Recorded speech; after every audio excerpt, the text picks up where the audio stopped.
karena saya yang dari awal mengerjakan itu, karena saya nerima sudah busuk itu barang, kemudian kita coba perbaikin, kita audit BPKP, kemudian kita berunding dengan Cina, dan Cina mau untuk melakukan, tapi kemarin pergantian pemerintah agak terlambat, sehingga sekarang perlu nunggu Kepres supaya timnya segera berunding, dan sementara Cinanya sudah bersedia kok. Anda mengikuti perkembangan kereta api cepat Cina WUS ini sekarang ramai banget, bahkan heboh ya, karena proyek ambisius kereta cepat Jakarta Bandung atau WUS ini sekarang menjadi sorotan tajam, bukan hanya dari netizen, juga dari kalangan para pengamat, karena proyek ini dari yang semula digembar-gemborkan bakal jadi kebanggaan nasional, sekarang malah fokusnya orang jadi kontroversi utang yang membengkak. Siapa yang harus membayar ini? Karena Menteri Keuangan Purbaya sudah menolak membayar dengan APBN, sementara Danantara yang induk dari ini holding dari PT KAI yang bertanggung jawab membayar utang juga meminta agar ini ditanggung oleh pemerintah. Dan yang paling menarik tentu saja kita soroti itu dampak dari hebohnya atau ribut-ribut soal WUS ini, hubungan antara Luhut Binsar Panjaitan dan Joko Widodo. Ini tengah diuji bagaimana nantinya dua sekondan ini, dua sohib ini yang dulu pada dalam pemerintahannya Jokowi selama 2 periode itu saling mendukung, bahkan Luhut sering pasang badan, tiba-tiba sekarang dia jadi buang badan. Pada 16 Oktober 2025, Luhut Binsar Panjaitan dalam kapasitas sebagai Ketua Dewan Ekonomi Nasional mengungkapkan, saya yang dari awal mengerjakan itu, karena itu saya terima sudah busuk itu barang, kata dia. Pernyataan ini tentu mengejutkan banyak pihak, kan mengingat sebelumnya Luhut itu dikenal sebagai salah satu pendukung utama proyek WUS ini. Bahkan ketika ada kritik-kritik yang datang, dia selalu pasang badan gitu, dan gayanya Luhut selalu menyatakan, bawa datanya ke saya, datang kepada saya gitu ya. dan dia selalu menyatakan kalau nggak punya data, nggak tahu masalah, jangan ikut ngomong, kan selalu begitu ya narasi dari Luhut ini. Pada peresmian proyek tersebut pada 2 Oktober 2023, Luhut bahkan menyatakan, pada hari ini kita patut berbahagia dan berbangga hati karena Indonesia menorehkan tinta sejarah baru dalam dunia perkereta apian modern. Kini Luhut mengakui bahwa proyek ini bermasalah sejak awal, terutama dalam hal keuangan. Dia menyebutkan bahwa kondisi keuangan proyek yang sudah busuk itu saat diterimanya. Hal ini memicu pertanyaan, apakah Luhut ini sedang cuci tangan, atau orang Medan nyebutnya buang badan gitu, atau ada faktor lain di balik perubahan sikapnya itu. Proyek WUS yang awalnya diperkirakan hanya menelan biaya sekitar 6,02 miliar US dollar, kini membengkak menjadi 7,26 miliar US dollar. Ini kalau kursnya kita hitung berapa ya, 116 triliun. Sebagian besar pembiayaannya berasal dari pinjaman China Development Bank. Namun jumlah penumpang yang jauh di bawah target, kalau sekarang ini rata-rata 16 hingga 21 ribu per hari, menyebabkan pendapatan tidak mencukupi untuk menutupi biaya operasional dan bunga utang tahunan yang mencapai sekitar 120,9 juta US dollar. PT Kereta Api Indonesia sebagai pemegang saham mayoritas melaporkan kerugian 2,24 triliun rupiah pada tahun 2024. Pada paruh pertama tahun 2025 ini saja sudah mengalami kerugian 1,25 triliun rupiah. Jadi diperkirakan akan lebih tinggi dibandingkan tahun 2024.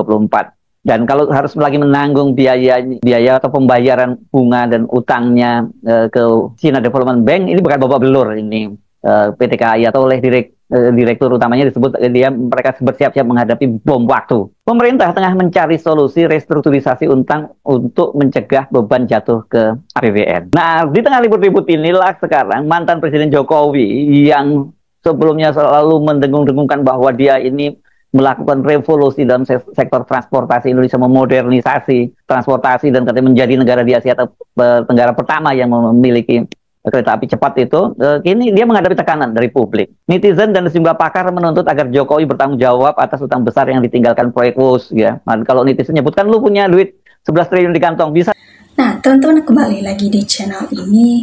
Jangan lupa subscribe dan komen agar tidak ketinggalan informasi berlanjut serta informasi-informasi terbaru yang akan kita sampaikan.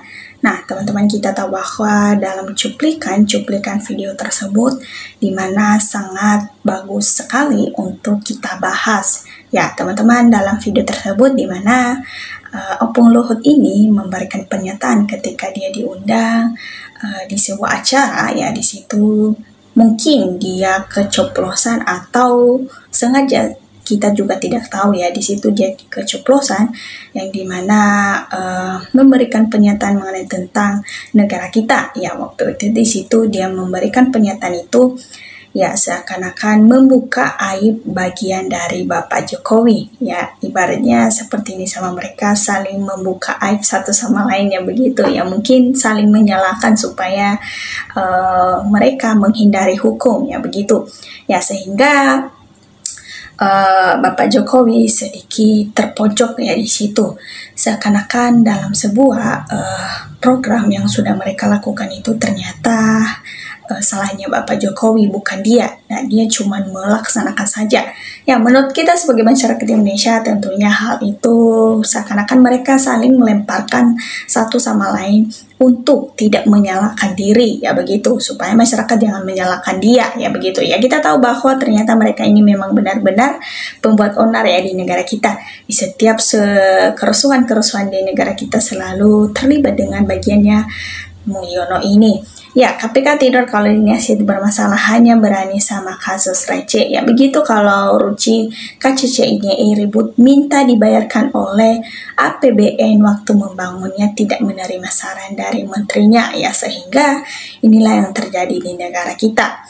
Ya, tentunya kita sudah dibohongi selama 10 tahun oleh Bapak Jokowi ini, dan selama dia menjabat itu ya banyak kejanggalan-kejanggalan yang sudah berlalu, ya di mana banyak program-program yang sudah dilaksanakan namun bukannya memajukan negara kita, malah merugikan negara kita. Ya, tentunya salah satu relawannya selalu menemaninya, yang selalu bekerja sama untuk mendukungnya, yaitu Opung Luhut ini, yang dimana mereka sama-sama untuk membuat program-program tersebut di berbagai negara untuk membantu negara kita, untuk memajukan negara kita. Malah sebaliknya, di luar dugaan kita, bukannya untuk memajukan negara kita, tapi membuat bangkrut negara kita, membuat negara kita banyak hutang di mana-mana. Apalagi Son itu di Cina ya, bukannya menambah relasi kita, malah kita tidak mampu karena cuman orang-orang tertentu saja yang bisa, sehingga tidak ada yang bisa menjangkau hal tersebut. Ya, inilah yang kita katakan bahwa pemimpin itu harus lebih bijak ya dalam menanggapi program-program untuk usulan tersebut. Apakah bisa masyarakat bisa menjangkau, apakah bisa masyarakat bisa nantinya dalam melalui program tersebut ya. Jangan sampai hanya memikirkan keuntungan sesaat tanpa melihat bagaimana keadaan ke depannya untuk memajukan negara kita. Tentunya program-program itu dilakukan untuk memajukan negara kita, bukan untuk membuat reputasi negara kita semakin menurun. Ya, Pak Purbaya sangat cerdas, dia tidak akan bisa dijebak oleh Bapak Jokowi dan Luhur ya. Tentu jangan sampai dia dijebak karena itu adalah pilihan dari Bapak Presiden kita, Bapak Prabowo Subianto. Tentunya mungkin sudah dipikirkan secara matang-matang bahwa orang-orang yang harus diangkat ya tentunya orang-orang yang berkualitas ya. Jangan sampai negara kita tidak maju karena yang sekarang kita lakukan adalah untuk mempersatukan negara, untuk memajukan negara serta memperdamaikan dan damai sejahtera dari masyarakat yang tentunya. Dan aspirasi-aspirasi dari masyarakat semoga saja didengarkan dan biar saja itu akan menjadi kemajuan di negara kita.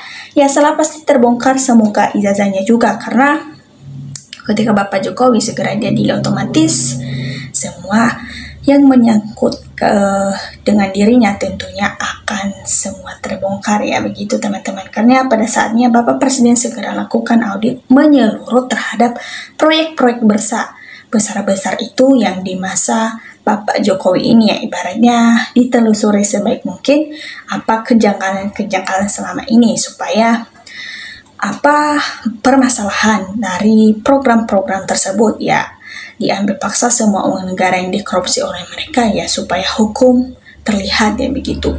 Dan kini masanya untuk menegakkan hukum ya, jika hukum tegak negara akan tegak, jika hukum tidak tegak maka negara juga rusak ya. Ibaratnya ketika hukum tidak berlaku maka negara bercampur aduk, tidak ada lagi disebut dengan negara hukum karena negara hukum adalah taat aturan ya begitu.